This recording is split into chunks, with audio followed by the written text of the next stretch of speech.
Pada abad ke-16 hingga ke-17, jalur perdagangan dunia mengalami perubahan besar.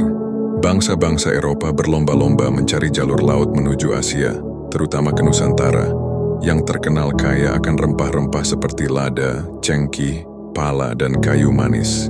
Rempah-rempah pada masa itu bukan sekadar bumbu dapur, melainkan komoditas mewah di Eropa yang bernilai setara emas. Di tengah persaingan antara Portugis dan Spanyol yang lebih dulu datang ke Asia, Belanda yang kala itu masih berupa provinsi-provinsi di bawah kekuasaan Spanyol, mulai berusaha memutus dominasi tersebut. Maka pada tahun 1602 Belanda membentuk sebuah kongsi dagang raksasa bernama Verenigde Oost-Indische Compagnie (VOC) atau Serikat Dagang Hindia Timur atau VOC menjadi simbol imperialisme dagang Belanda di Asia, khususnya di Nusantara. Ekspedisi Belanda ke Nusantara diawali pada akhir abad ke-16. Pada tahun 1596, Cornelis de Houtman memimpin armada pelayaran Belanda pertama ke Banten. Tujuan utama mereka adalah untuk membeli rempah-rempah secara langsung, memotong jalur monopoli Portugis yang sudah bercokol di Malaka sejak 1511. Di Banten, Cornelis de Houtman disambut dengan waspada. Hubungan dengan penduduk lokal sempat tegang karena sikap kasar awak kapal Belanda.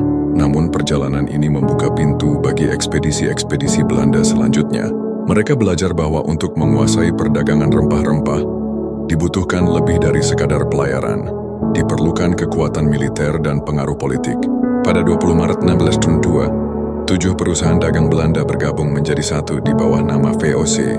Pemerintah Belanda memberikan VOC hak istimewa monopoli perdagangan di Asia Timur, hak perjanjian raja lokal, hak membangun benteng, hak merekrut tentara, hak perang dan damai. VOC pada dasarnya adalah negara di dalam negara.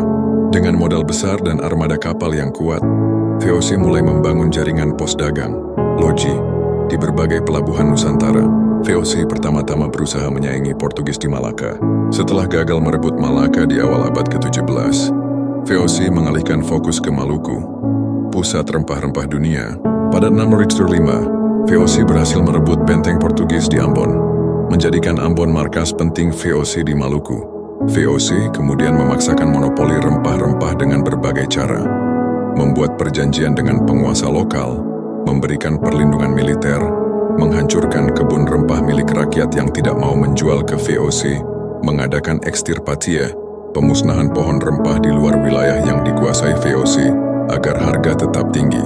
Di Banda Neira, VOC bahkan melakukan pembantaian massal pada 1601 di bawah Gubernur Jenderal Jan Pieterszoon Coen karena penduduk Banda menolak monopoli pala VOC dan tetap berdagang dengan pedagang Inggris. Gagal menguasai Malaka, VOC memerlukan basis kuat di Jawa.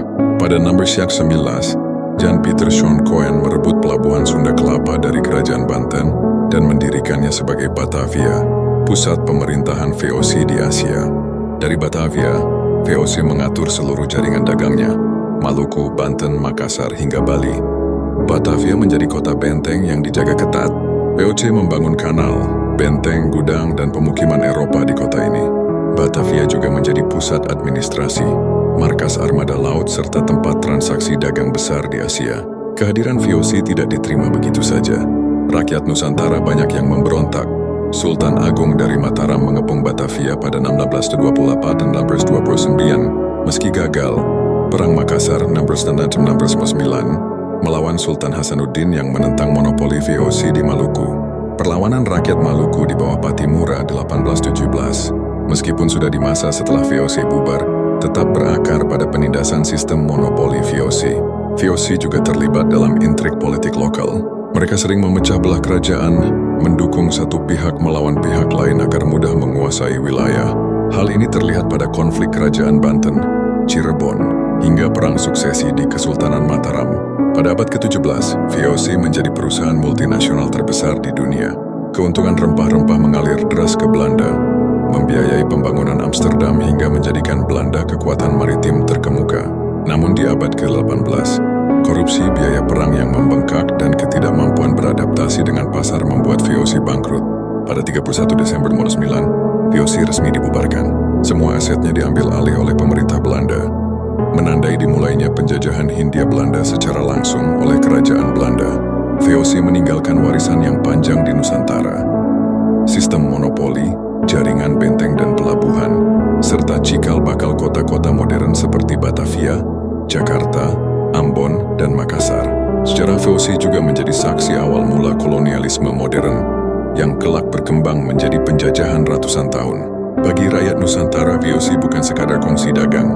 VOC adalah awal babak panjang penindasan, tetapi juga memicu lahirnya semangat perlawanan dan kebangkitan nasional yang pada akhirnya mengantarkan Indonesia menuju kemerdekaan.